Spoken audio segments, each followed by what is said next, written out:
मानने को तैयार नहीं हूं कि आजादी के 50 साल पूरे हो गए। मैं बराबर यही कह रहा हूं कि गुलामी के जो 500 साल शुरू हुए हैं वही कंटिन्यू हो रहे हैं, आजादी आई नहीं। और क्यों? उसके गंभीर कारण हैं और उन गंभीर कारणों को मैं आपसे शेयर करना चाहता हूं। जब इस देश को आजादी मिल रही थी, इस देश के साथ बहुत बड़ा धोखा हुआ है और इस देश के साथ बहुत बड़ी गद्दारी हुई।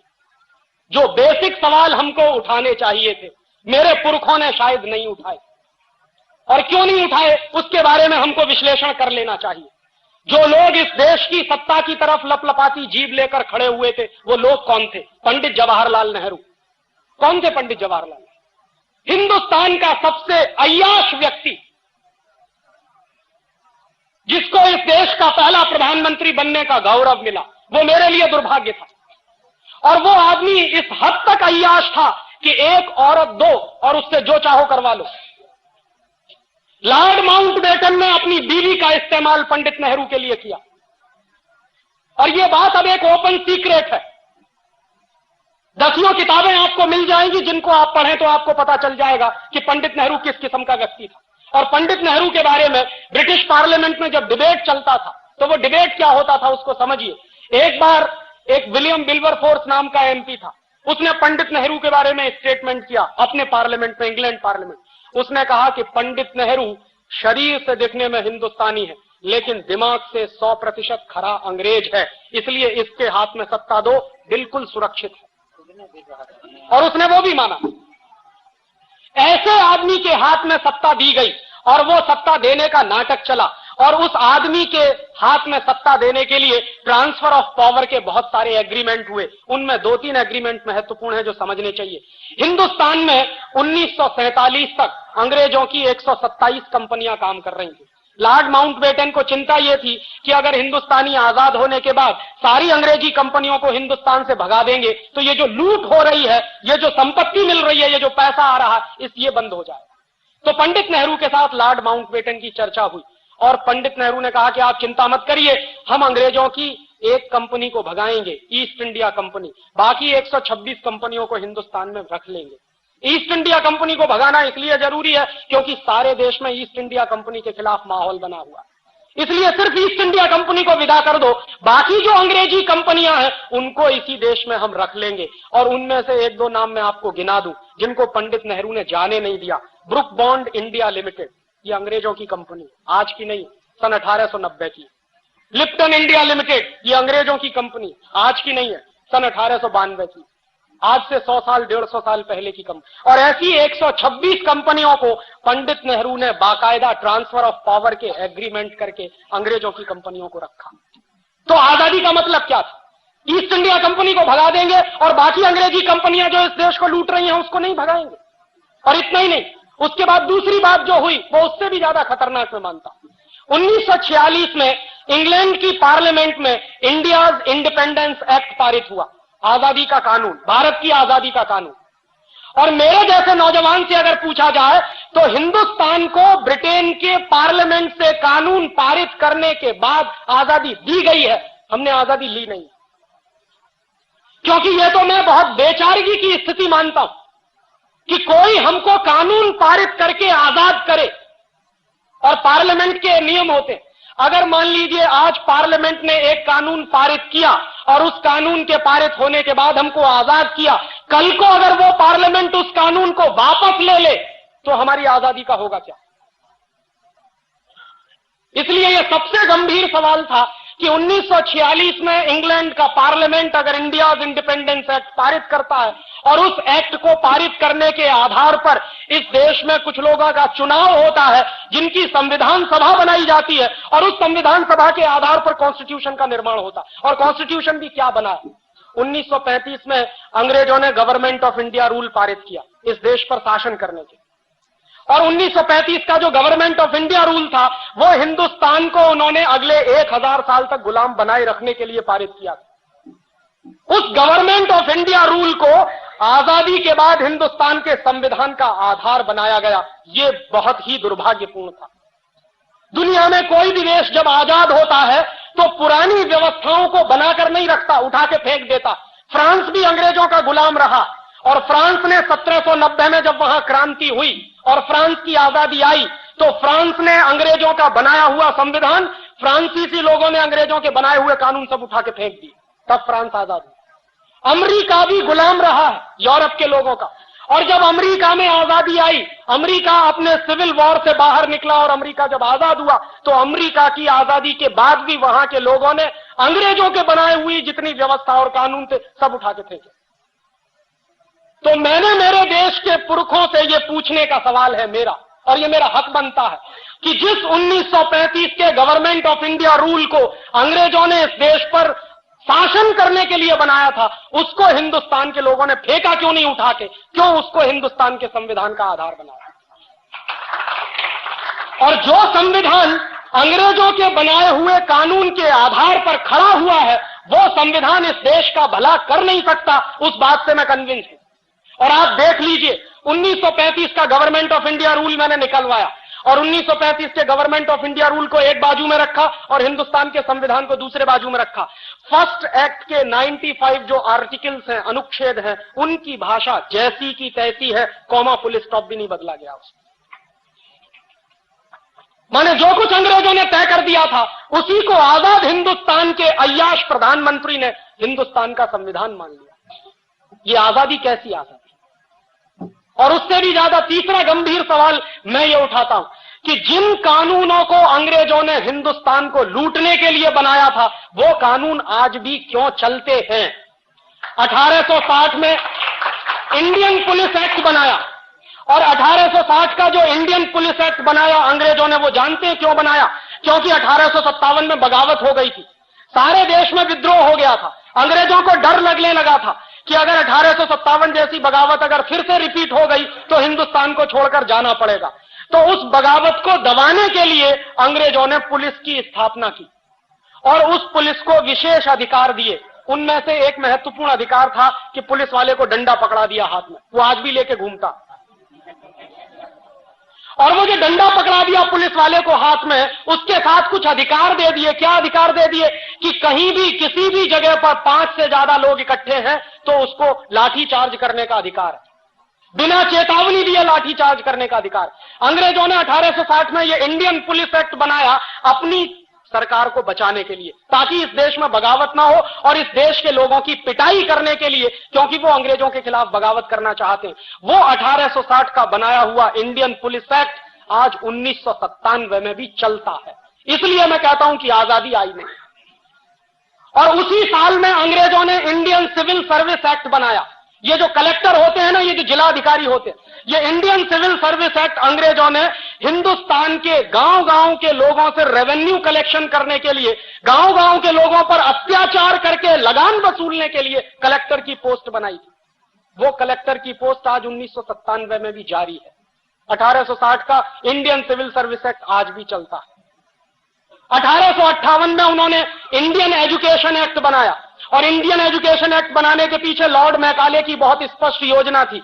लॉर्ड मैकाले ये कहा करता था कि इस देश को अगर हमेशा हमेशा के लिए गुलाम बनाकर रखना चाहते हो तो हिंदुस्तान की स्वदेशी शिक्षा पद्धति को खत्म करो, उसकी जगह पर अंग्रेजी वाली शिक्षा पद्धति लाओ। तो इस देश में शरीर से हिंदुस्तानी लेकिन दिमाग से अंग्रेज पैदा होंगे, और जो दिमाग से अंग्रेज पैदा होंगे वो इस देश की यूनिवर्सिटीज से निकलेंगे और वही लोग शासन करेंगे तो हमारे हित में करेंगे। ये 1858 में 1858 में अंग्रेजी सरकार ने लागू किया ये एक्ट, और उसी एक्ट के लागू होने के बाद कलकत्ता यूनिवर्सिटी बना, बॉम्बे यूनिवर्सिटी बना, मद्रास यूनिवर्सिटी बना। वो कानून 1858 में जो बनाया था वो आज भी चलता है, और ये तीनों यूनिवर्सिटीज गुलामी के प्रतीक इस देश में खड़े हुए। 1894 में अंग्रेजी सरकार ने लैंड एक्विजिशन एक्ट बनाया, जमीन को हड़पने का कानून। और जमीन को हड़पने के काम में हिंदुस्तान में डलहौजी नाम का एक कुख्यात अंग्रेज ऑफिसर था, वो मशहूर था। जहां जाता था, जिस राज्य में जाता था, उसी राज्य की जमीन हड़प लेता था। झांसी की स्टेट उसी ने हड़पी थी जिसके खिलाफ झांसी की रानी लक्ष्मीबाई की लड़ाई हुई थी। और झांसी की रानी लक्ष्मीबाई ने अंग्रेजों के खिलाफ जो लड़ाई लड़ी अपने स्टेट को बचाने के लिए, उस झांसी की रानी लक्ष्मीबाई को मरवाने का काम जानते हैं किन लोगों ने किया? ये खानदिया सिंधिया खानदान। और ये सिंधिया खानदान वही है जिसके सपूत माधवराव सिंधिया आज भी हीरे की अंगूठी लेके हिंदुस्तान के मंत्री बनकर बैठते। ये वही लोग हैं जिन्होंने झांसी की रानी की हत्या करवाई थी अंग्रेजों के साथ साजिश कर। वो लोग आज भी इस देश को रूल करते हैं। वो गंदा खून जिसने अंग्रेजों की मदद से इस देश को बर्बाद करने में कसर नहीं छोड़ी, वही खून आज भी इस देश में मंत्री बनकर बैठता। उनकी अम्मा एक पार्टी में है और वो दूसरी पार्टी में, और उनका बस चले तो बेटा बेटियों को तीसरी पार्टी में भर्ती कर दे, क्योंकि जिंदगी भर अय्याशी का जो नशा चढ़ गया है वो उतरता नहीं है। राजे महाराजे अब एक दूसरे किस्म के पैदा हो गए। पहले पुराने जमाने के राजे महाराजे और होते थे, अब ये नए राजे महाराजे पैदा हो गए। तो अंग्रेजों द्वारा बनाए गए वो सारे कानून जो इस देश में चलते हैं, अंग्रेजों का बनाया हुआ संविधान का आधार जो इस देश में चलता है, और सबसे बड़ी बात 1946 का इंडिया इंडिपेंडेंस एक्ट जिसके आधार पर हमको आजादी मिली। इसलिए मैं कहता हूं कि इस देश में आजादी आई नहीं, बहुत बड़ा झूठ और बहुत बड़ा फरेब आपके साथ हुआ। और एक आखिरी बात इस आजादी के बारे में और कह दूं, जब लॉर्ड माउंटबेटन इस देश को आजाद करने की बात कर रहा था तो इस देश के बहुत सारे ज्योतिषी थे, पुराने दस्तावेज मैंने बहुत इकट्ठे किए, और उनको जब मैं देख रहा था तो 1945 से इस देश में बहुत सारे ज्योतिषियों ने भविष्यवाणी करना शुरू किया, और सारे ज्योतिषियों ने भविष्यवाणी करना शुरू किया, और सारे ज्योतिषी इस बात पर सहमत थे कि 15 अगस्त 1947 की रात को आजादी ना ली जाए, वो दिन अच्छा नहीं है। उनके अपने कुछ कैलकुलेशंस होंगे, ज्योतिष का शास्त्र है, ज्योतिष का विज्ञान है इस देश में, और बहुत विकसित विज्ञान है, मैं मानता हूं उसको। और इस देश के उस जमाने के सारे बड़े ज्योतिष शास्त्री कह रहे थे कि 15 अगस्त 1947 की रात को आजादी मत लीजिए। पंडित नेहरू से मना किया था, सरदार पटेल से मना किया था, लेकिन ये सत्ता के मोह में इतने अंधे थे कि जो कुछ अंग्रेज कह रहे हैं वो ही मानो। और उस जमाने में एक फ्रांसीसी लेखक था, उसका नाम था डोमिनिक लापियरे। उसने लॉर्ड माउंटबेटन से एक इंटरव्यू लिया। डोमिनिक लापियरे ने कई किताबें लिखी, उसमें एक किताब है फ्रीडम एट मिडनाइट, और ऐसी ही उसकी एक दूसरी किताब है the division of India and Lord Mountbatten. उसी दूसरी किताब में उसने लॉर्ड माउंटबेटन से जो इंटरव्यू लिया है वो छापा, और वो मैंने जब पढ़ा तो मेरा खून खौल गया। डोमिनिक लापियरे ने सवाल किया लॉर्ड माउंटबेटन से कि आप हिंदुस्तान को 15 अगस्त 1947 की रात के 12 बजे आजाद क्यों करना चाहते हो? ये काम तो दिन में करने के, आजादी लेने और देने के काम तो दिन में होते हैं, रात के 12 बजे तो दुनिया में सबसे ज्यादा कुकर्म होते हैं, आप ये क्यों करना चाहते हो? तो लॉर्ड माउंटबेटन का जवाब जानते हैं क्या था? लॉर्ड माउंटबेटन ने जवाब दिया है उस इंटरव्यू में कि मैंने जानबूझकर 15 अगस्त 1947 की रात को 12 बजे इस देश को आजाद करने का फैसला किया। क्यों? क्योंकि मैंने सारे ज्योतिषियों से पता किया है कि 15 अगस्त 1947 का दिन इस देश के लिए बहुत ही दुर्भाग्य का दिन है, और अगर उस दिन इस देश को आजाद किया जाए तो ये देश एक रह नहीं सकता, ये बटेगा, खंड खंड बटेगा। देश को आजाद किया जाए तो ये देश एक रह नहीं सकता, ये बटेगा, खंड खंड बटेगा। तो इसलिए मैंने इस देश को 15 अगस्त 1947 की रात को ही 12 बजे आजाद करने का फैसला किया है, क्योंकि सारे बड़े ज्योतिषी ये कह रहे हैं कि ये देश खंड खंड टूटेगा, एक नहीं रहेगा अगर इस दिन इस देश को आजादी मिले। एक बात, और दूसरी बात उससे भी ज्यादा महत्वपूर्ण उसने कही, उसने कहा कि 15 अगस्त 1945 अंग्रेजों के लिए विश्व विजय का दिवस है। क्यों? क्योंकि 15 अगस्त 1945 को जापान की आर्मी ने अंग्रेजों के सामने सरेंडर किया था। क्यों किया था? जापान के ऊपर 2 एटम बम गिराए थे 6 अगस्त और 9 अगस्त को, हिरोशिमा और नागासाकी। उसके बाद जापान ने सरेंडर कर दिया था सेकेंड वर्ल्ड वॉर में, और वो सरेंडर जो हुआ था वो इंग्लैंड की आर्मी के सामने हुआ था। तो लॉर्ड माउंटबेटन ने कहा कि 15 अगस्त 1945 को जापान के सैनिकों ने हमारे सामने सरेंडर किया है, वो हमारा विश्व विजय का दिवस है, इसलिए हम 15 अगस्त 1947 को ही आजाद करेंगे। और इस बात को पंडित नेहरू जानते थे, सरदार पटेल भी जानते थे, बहुत लोग जानते थे कि 15 अगस्त 1947 की रात को 12 बजे आजादी लेना इस देश के ज्योतिष शास्त्र के सारे कानूनों के खिलाफ है।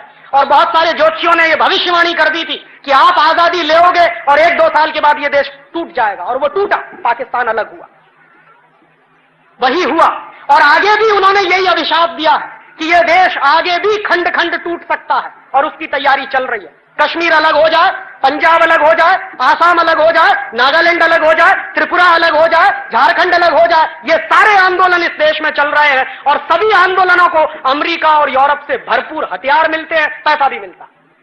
और मैं जानता हूं ऐसे लोगों को जो इस देश में करोड़ों करोड़ों रुपए का फॉरेन फंड आता है, करोड़ों करोड़ों रुपए की AK-47 राइफल आती है वाया पाकिस्तान या वाया चीन के बॉर्डर से, ये तिब्बत के इलाके में हमारे देश में घुसाई जाती है और उन्हीं हथियारों से लेकर इसी देश के कुछ नौजवान जिनको बरगलाया गया है वो इस देश को खंड खंड बांटने का आंदोलन कर रहे हैं। आपको मालूम है नागालैंड हिंदुस्तान से अलग होना चाहता।